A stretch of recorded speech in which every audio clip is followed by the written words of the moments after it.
You're listening to the Teaching Toolbox with Brittany and Ellie.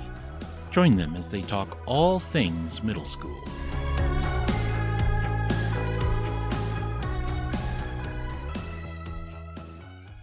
Hola, ¿cómo estás, señora Ellie? Hola, Brittany. Estoy muy bien. Thank you for asking. Welcome to the Teaching Toolbox Podcast. I'm Brittany, and I'm here with Ellie. Hola again. Today we are here with a very special guest, Ashley Mickelson of Señorita Spanish fame, to discuss the importance of teaching languages in middle school. Ashley is a secondary Spanish teacher from North Dakota. She's currently on a break from classroom life to be home with her littles, but she is looking forward to going back when all the munchkins are older.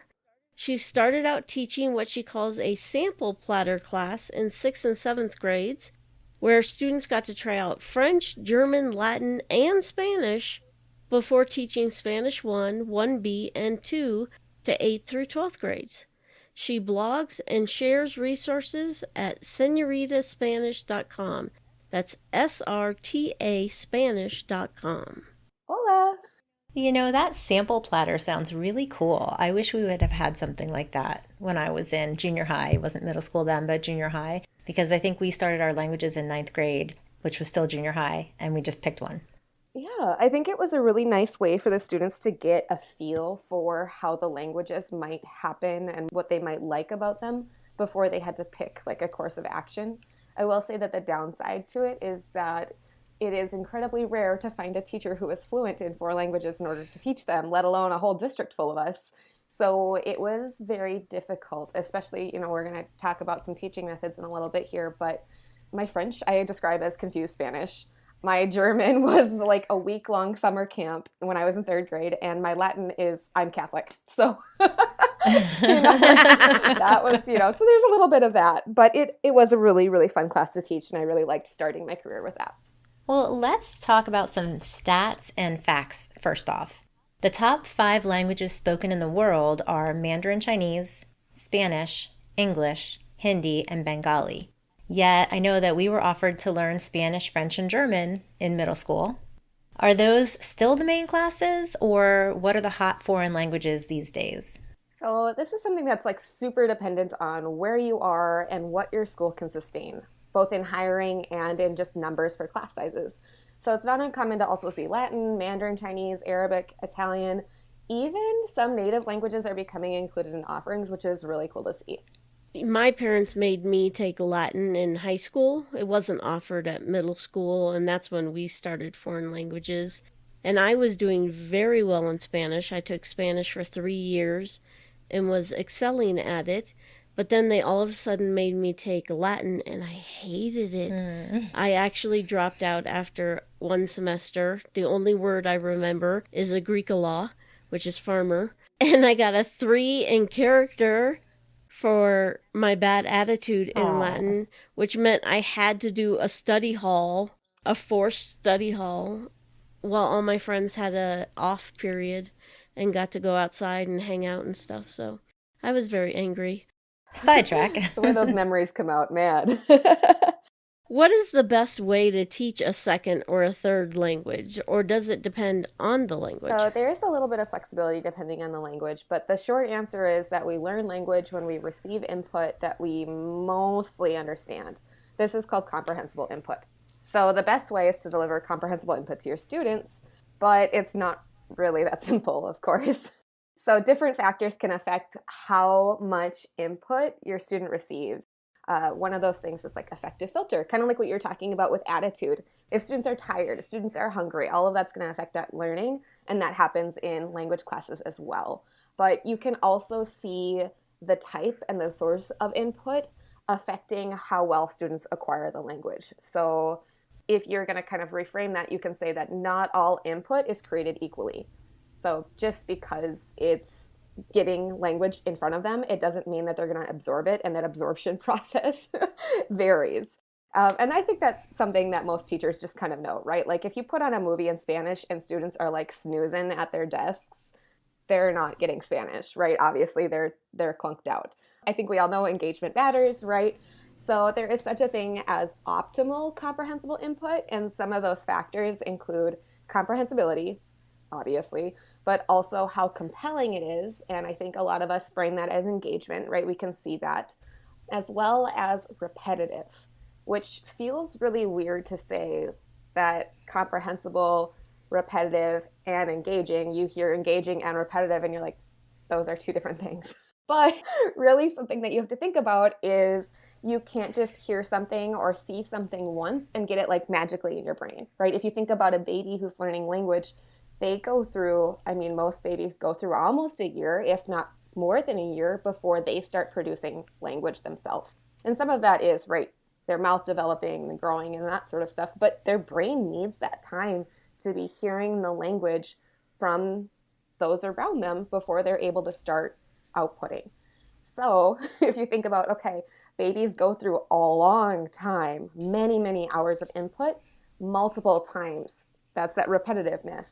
And then going back to the whole snooze fest, watching a movie thing, right? If we don't have a kid's attention, that input's not compelling, they're not going to be interested in processing it, right? That input, they need to be able to like be paying attention to it. Otherwise, it's just in one ear, out the other, and nothing's happening to acquire it in their brains. That's a lot to say that input. Like, I know that you're probably like, whoa. So makes total sense, though. It really does when you think about what we know about just seeing kids learn language naturally. Oh, you can see how that can be applied in a classroom.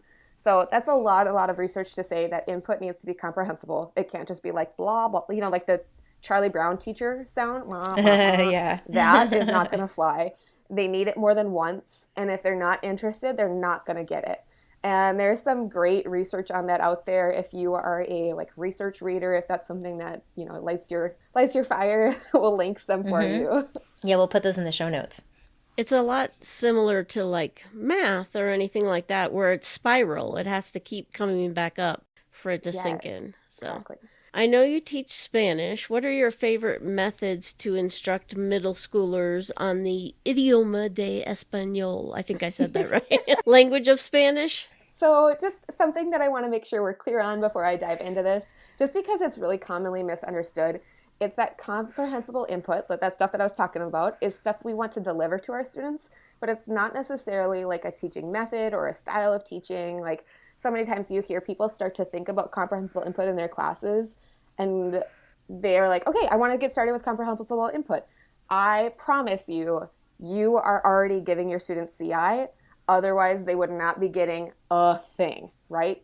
If you're speaking to your class in Spanish and they understand you, that's CI. But we can start talking about ways to make it more comprehensible, more engaging, more purposeful in that repetitiveness that you can deliver to them. So let's talk about just some different ways that you can do that. So many times people want to get started with CI, but they see people like putting on plays or acting out scenes or doing these like super high energy activities that are very like teacher centered. And that's not everyone, right? Like teachers are different. We're all different people. We all have different gifts. We're all just different styles, right, of teaching. And you think even from a student perspective, one classroom you'd walk into would be like this, and the other classroom you'd walk into, and you knew what to expect because that was what that teacher was like. So if you're a teacher and you're seeing all these people doing these very high energy things, just know that there's tons of ways to deliver CI. There's not one right way to do it. So hopefully that helps that become less stressful. But since you asked like my favorite ways, my personal favorite ways to deliver CI to my students include a daily start of class routine. And this is something that I would describe kind of like circle time in a preschool classroom or a kindergarten classroom. If you think like they come in, we talk about how they are, we talk about what day of the week it is and what they have going on that day. And we also talk about the weather, and this is very brief. It's not like this huge 45-minute conversation about what day is it today, because that's boring, right? Like nobody wants to do that every single day. So this is very short. The only thing that makes that kind of stretch longer for me is when I mentioned like the day of the week and what they have going on that day. That's a great opportunity to make those connections, to make those relationships build even stronger in your classes, because it's so fun to hear them say like, oh, it's my birthday today, or I have a game today, or we have a concert tonight, or, you know, and then those other pieces of language come in naturally because they want to share about what's going on. Right. So that's awesome. And then the next day you can be like, how was your whatever, you know? So then I also like to do different routines for each day of the week. And I call these daily routines, but it's really like a once a week kind of thing. So on Mondays, we start with a weekend chat, and that is exactly what it sounds like. It means that we chat about the weekend. And this is actually a really great way to start introducing past tenses to students who, kind of traditionally you might think that, oh, we don't learn past tense until like Spanish 2 or the end of Spanish 1. But really you can start kind of trickling that in purposefully by getting them to share about what they've done. So that can be a really fun way to just kind of sneak some of that in there. That's awesome. I love that. I just love it. I also like to do what's called free voluntary reading, or FVR. Sometimes people call it something else because, if you tell students we're going to do free voluntary reading, they're like, this is not free, nor is it voluntary. I suppose I'm reading, and you're like, okay. But basically they pick up something that they want to read and they read it for however many minutes you're working on. And that gets into like reading stamina, and there's all sorts of stuff that happens with that routine. But basically we want them to encourage that love of reading in the language because that's a great source of input. On Wednesdays, I like to do what's called Música Miércoles, which if you are not a Spanish speaker, just means Music Wednesdays. And this is from another blogger. Her name is Allison. She blogs over at Mis Clases Locas. But the fun thing about this routine is that you're introducing them to music from all over the world, from different artists and different genres. And then you just talk about it. And you're just saying like, hey, do you like this song? Or do you, what did you think about it? And sometimes we do things like, if the music video is set in a city around the world, we might say, where is that city? We might do a little bit of geography. We might talk about where the artists are from. Like, I'm big on making sure they know where the countries are because it drives me absolutely crazy when I'm like, okay, this artist is from Peru. And they're like, no. So I really like to kind of sneak in those geography moments there just to, my own pet peeves. And then on Thursdays, I do what's called special person interviews. And this is created by Bryce Hedstrom. He also blogs and writes online. But the gist is, it's almost like, again, back to that preschool time where you have a person come up and they have kind of a time in front of class to share, right? If you're thinking about show and tell. I use this to really work on some of those novice skills because some of those novice skills include talking about like yourself, your likes, your dislikes, your, activities that you do, your family, those kinds of things. So I structure mine very, very, very scaffolded, which is to say there's a ton of visual vocabulary support on the screen. So say I ask them like, how old are you? I will point to the screen and say, are you? And then I give them, like we all have a general age range for our students. So there might be like 5 options on the board, but I'll read the numbers and point to them. And then I'll help scaffold the answer back, back and forth. Nice. And I always love to start this routine because this is something that can be kind of scary, right? Especially if it's like first day of Spanish 1, you're pulling them up there and they're like, I don't speak Spanish, what are we doing? I try and find an admin or another staff member who has some clout with the kiddos and I have them come be a special guest. So they do the exact same routine that my students will do in the coming weeks. And I show them how like this teacher or this principal or this whomever who doesn't speak Spanish either can be successful. And I walk them through like how I hold their hand through the answer and we all hear about them. And that really kind of sets the tone for it's not so scary to be in front of their classmates doing this thing. And they, think it's funny to see so-and-so in front of the class. So on Fridays, we're finally to Friday, we do either a movie talk or a picture talk. And this kind of brings it back to when I was saying like, throw on a movie in Spanish, but then they all fall asleep.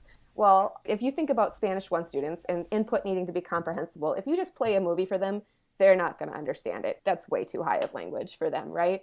So when you think about movie talk or picture talk, what this strategy is that you use a visual, like a movie or a picture, and you, the teacher, are providing the input in terms of like, you're describing what's happening on the screen, you're pausing and you're asking them, do you think this is going to happen next? Do you think that's going to happen next? Oh no, how do they feel? What's, like those sorts of things.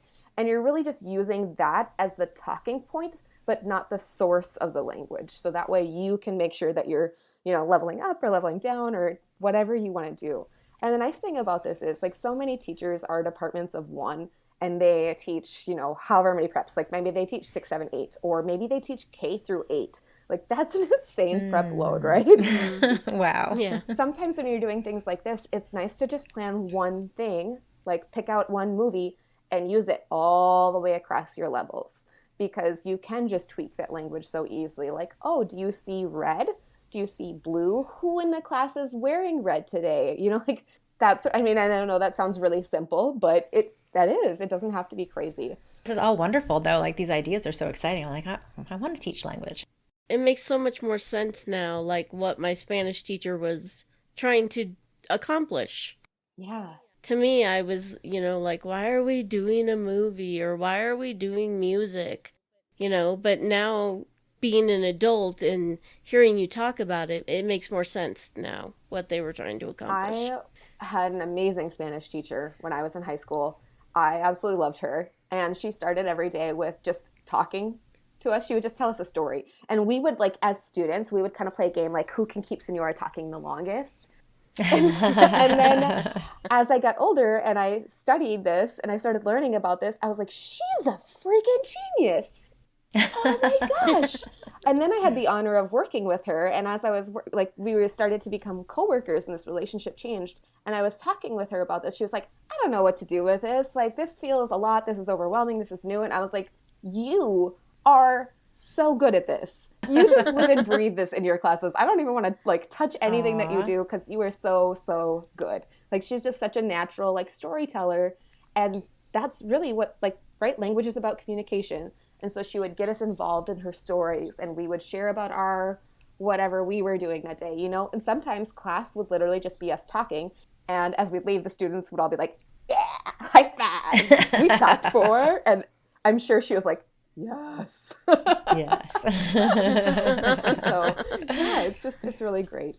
So let's talk about some things that aren't necessarily like daily routines, but things that you can build into like your lesson plan and your components and use throughout your units, throughout your chapters, however you're setting up your curriculum. So first, I really can't not talk about reading, because when we're thinking about sources of input, reading is so good, right? It's king. You know this as any language teacher knows. Reading, right? Mm-hmm. So some of my favorite ways to do reading with novice Spanish learners are gallery walks, because it can take what would look like a packet of reading and would just feel so scary to them. If you just split it up into those chunks that are a lot more bite-sized, and then add that movement piece where now they're going to be up, they're walking around the room, they're visiting a reading, they're doing something with it, right? Classroom management. You can't just set them loose. Or at least I've never been able to just set them loose.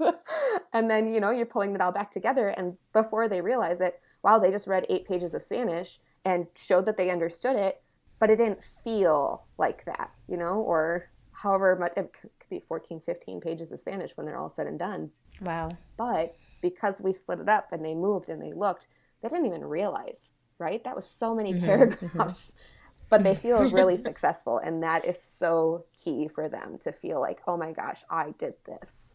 Other things that I like to do are to do short stories with them, especially ones that I've written, because you can really, there's this concept in comprehensible input and delivering comprehensible input to your classes where you want to shelter vocabulary, but not shelter grammar. And what that means is, and what you might think of that is, right, if you were in Spanish, you maybe took Spanish from somebody who taught with a textbook. Maybe you would receive a list of vocabulary that was like 75 to 100 some words long.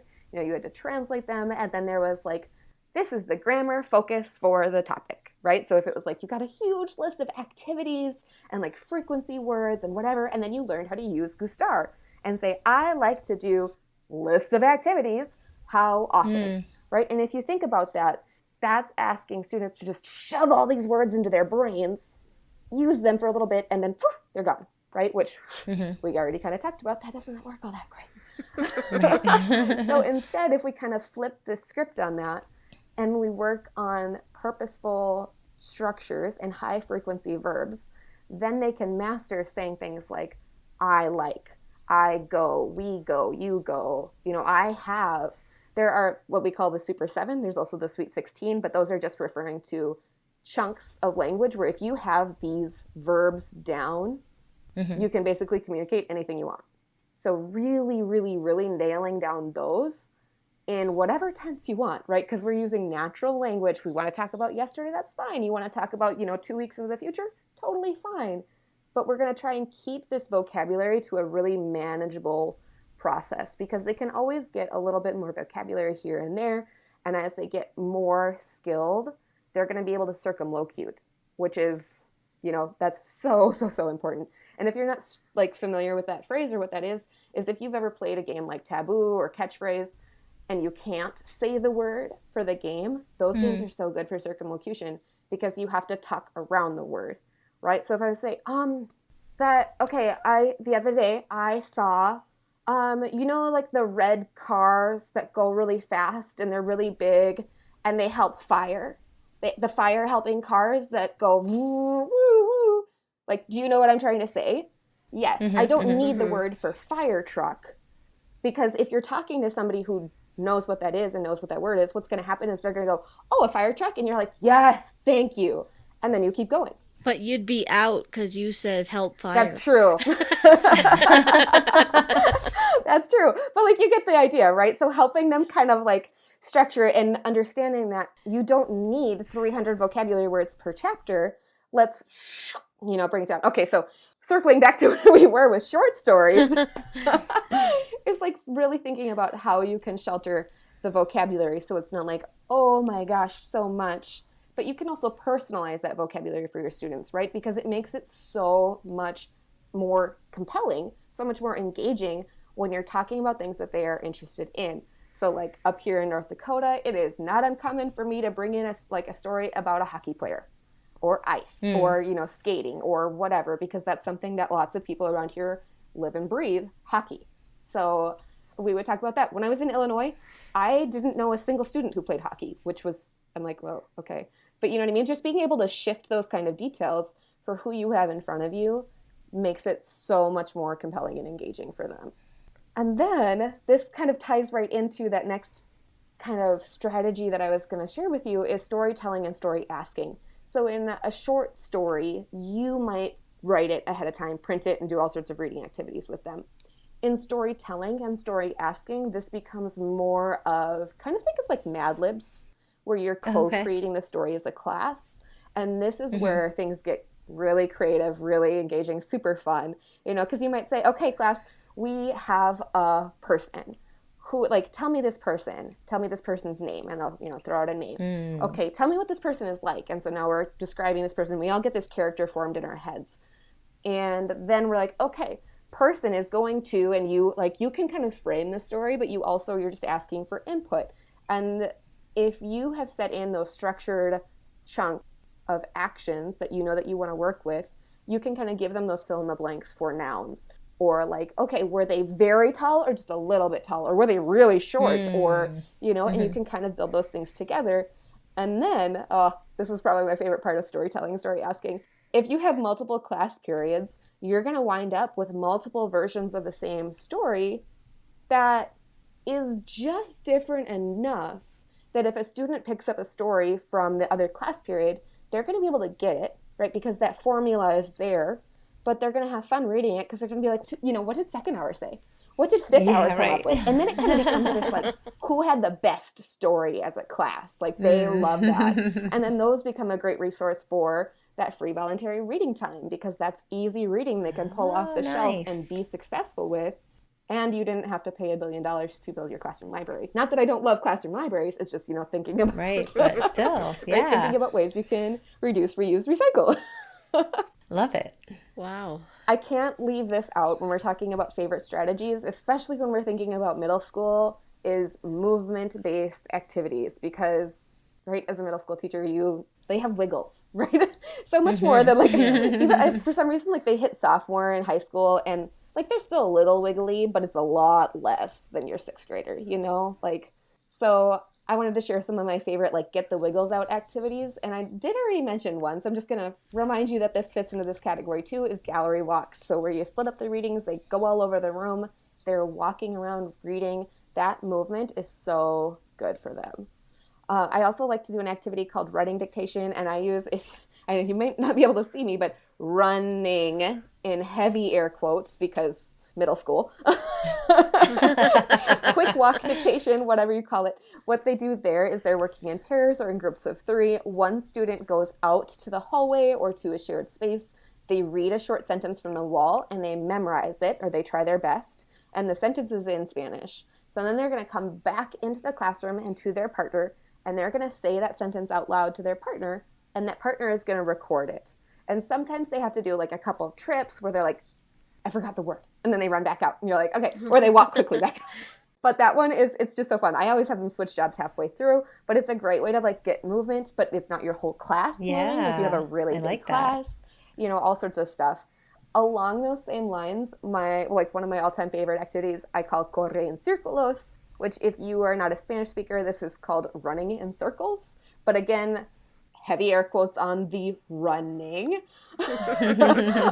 Basically what that is it's a scavenger hunt where students are going to start at a piece of paper around the wall, and they're going to look at a prompt or look at a question or look at a phrase or even look at an image on the bottom of the page, and they're going to write it in Spanish or write it in English. And then they're going to go find that answer on a different sheet of paper around the room. And they're going to just keep doing that until they get back to where they started. And that's the círculo, right? A circle part, because if they do it right, they went in a big circle all the way around the room. And you can do that in so many ways. Like that is so flexible for so many things, but I love it. And then last but not least, which I feel like you maybe don't associate it with the getting the wiggles out, but stations. I love stations. And you really do think they do have movement because every 7 minutes or so, whatever your rotation is at, they're going to get up and move to a new spot. And that kind of stretch break that's really purposeful can be really helpful for them. Definitely. Wow, I'm just blown away by all of these like activities. They sound so engaging and just perfect for middle schoolers who have all that energy and they love that time for some social interaction. It's giving them some time to talk and everything. I'm just blown away. It's amazing. Are there blog posts or anything that people can go to find some of this information? And we can like list things in the show notes, but do you have blog posts that people could search out yes. then? I have a blog post on every single one of those things I just mentioned. I also have YouTube videos on them if you're a person who would like to see examples of things in action instead. I'm over on YouTube. Sometimes I know videos help people too. So yeah, awesome. So we'll link all of that up, all those places in our show notes. So another thought, like I took 4 years of Spanish in high school. Like, you know, I took advanced placement and whatever, and then I took another year in college. But since then, I really have not used the language. And since I student taught, I student taught second grade and I used it then, and that was like over 30 years ago. So I don't remember a whole lot. So I'm sure there are a lot of people like me out there, parents perhaps, who don't remember much of the language that they learned, and they don't really expect that their kids are going to learn and remember a language. What are your thoughts about that when people are like, yeah, whatever? Oh, this is so hard because it kind of happens in two things kind of happen, right? So if a parent comes into your room or a guardian comes into your room at back to school night, and I like to do back to school night with like a demo lesson of what my classroom feels like. And so then usually they leave the room being like, that was a lot of Spanish, but I understood it. But that was a lot of Spanish. How did I understand that? And you're like, bye, have a great night, whatever. And they're usually like, I remember baño and cerveza. And like, I took, exactly like 4 years in high school and I don't know, whatever. And you're like, okay, but I bet you didn't just have lessons like this where you're like, there's just Spanish coming into you and your brain is going, So it just becomes this really weird situation where they will both say like, I don't remember a thing from my Spanish. And then they see what you're doing and they're like, what are you doing? That's not school. Like, that's not how we did Spanish. So this becomes really weird because you're like, well, you just told me you took 4 years of Spanish and you don't remember a thing. And then you're looking at what I'm talking about here in terms of how we teach Spanish and what they're going to expect to see in my classroom. And they're like, well, that's, and you're like, yes, it's not like what you did because what you did not work for you. Right, yeah. So that becomes really frustrating sometimes because some parents put those two together and they go, oh, that's cool. Let's see some changes. And some parents look at those two things and they're like, why would you do anything different? This is how we do, And so that becomes kind of difficult. Then you have to really reinforce, like, this is research-based. this is what we are doing. This is why we are doing it. This is how your student is going to be successful. I do tons of parent communication. I send home, like I have graphic organizers that are like, this is my job. This is your student's job. This is what I want to see from them. This is what they will see from me. And just like nonstop talking about how like, I know this is different than what you've seen before. It's for a good reason. I promise, you know? And then just really like, okay, then we have our first conference of the year and I bring out their students' work. Like we'll do timed writing at the beginning of the year. We'll do timed writing like right before conferences. And I'll say, look, 2 months ago, this is what your student wrote. This is what your student wrote here. And more like very frequently, it will double or triple in length, even in that short amount of time. And then, you know, I don't know how your schools do it, but our schools will often have students come with to conferences. And then I'll hand them that paper and I'll say, tell your grown-up, I always call them their grown-ups, tell your grown-up what this says. And then they read them and translate it for them. And their grown-ups are always like, oh, that's a lot of Spanish. And I'm like, yes. You know? So like that whole proof is in the pudding kind of thing really applies here because they're hesitant. They're not sure that this is great, or they're even like combative sometimes. And so having this explanation and referring back to research and referring back to sources and how this, you know, all of that sort of thing where you can really back yourself up and have faith in your knowledge as the expert in the classroom really makes things so much easier. But also being able to be like, hey student, show your stuff, like let's do this because you're awesome and I want your grown-up to know that. Like I mean the grown-up knows that, but like but in this way. Yeah, exactly. So I would imagine at that point, you'd probably be getting a lot more buy-in from the grown-ups. It really depends. Some, yes. And sometimes even from students that, you know, as we're talking about that kind of combativeness, sometimes students are coming in from another school that hasn't, you know, made these shifts, or they had an older sibling who did it this way, or, you know, it doesn't feel like school. Very often, if they come into the classroom and then they were just in a class where they were, you know, watching the teacher, taking notes, doing things, and it's not like I'm saying every other classroom in the world is doing this, but if you think about a traditional school day, they might walk into the Spanish classroom and be like, what? There's music, there's running, there's jumping, we're just talking. I don't necessarily have my kids take notes on things. That doesn't feel school-like. So sometimes that's almost the biggest hurdle here is that like, okay, they see that you're doing something different. They see that it's working, but they're like, but, you know, where's your this? And you're like, well, you don't do that. And they're like, that's not school. But it's school now. And sometimes that shift happens. And sometimes they drop your class or request a different teacher the next time around. And you know what? The thing about this is that when you think about language learning over the past, you know, several decades in our country, how many adults now were successful in how language used to be taught? What's the narrative? It's always, oh, I took 4 years of Spanish and like, I don't really remember anything. So if you think about now, we really want to encourage that retention, both in the program, but also in the language in their brains and just actually being able to communicate. And so if you see like, okay, well, we maybe lose a student because this doesn't feel like school, but we retained like 95% of our students in the program and they went through it because they were so much more successful because it wasn't rules and grammar and memorizing and that, right? There's always people who are successful with that. Many of the people who were successful went on to be language teachers because, right, we did it. And so it's hard sometimes to see a teacher who's still teaching that way and tell them like, well, there's other ways that you could do this and you're going to have higher retention. And there have been really cool studies on how switching to CI affects program growth.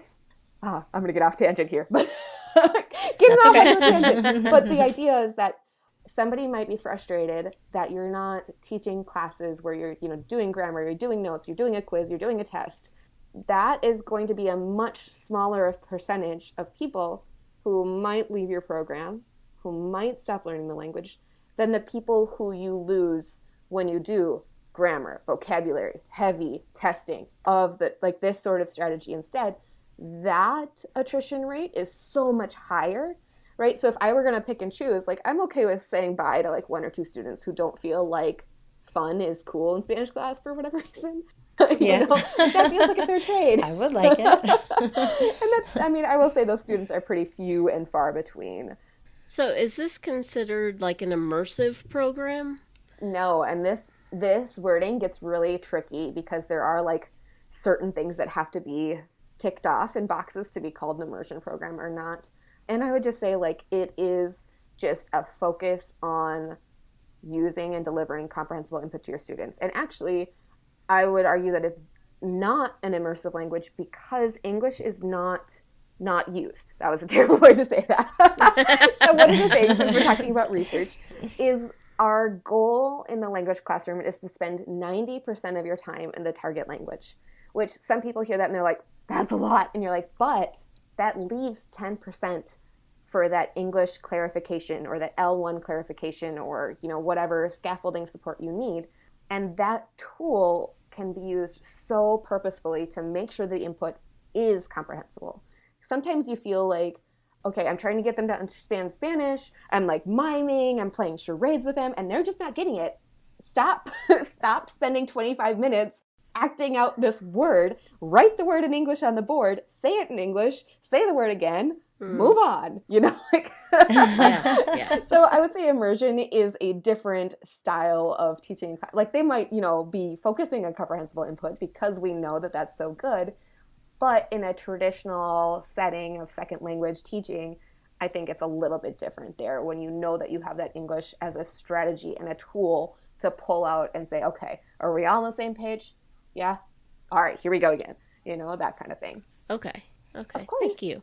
Well, thank you so much for joining us today, Ashley. This was amazing. Mm-hmm. So much information, jam-packed.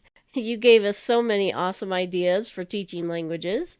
And this conversation makes me want to go do my Duolingo and relearn Spanish all over again. Or maybe try a different language. Maybe I can do something all new. We hope you heard some great tools from Ashley to add to your teaching toolbox. And Ashley, where can our listeners find you? Most often I'm over on Instagram at Señorita_Spanish. I am a blog at señoritaspanish.com. And if you are a video watcher, I am on YouTube. I know sometimes it's just easier when I can show what I'm talking about when it comes to like an activity or a game or that sort of thing. So if you're somebody who likes visuals, over on YouTube. Awesome. Check all of those things out. And if you enjoyed today's discussion, please share the podcast and our friend Ashley with your teacher bestie. We'll talk to you soon. Bye. Bye. You just listened to the Teaching Toolbox. Follow them on your favorite platform for more episodes and share it with a friend.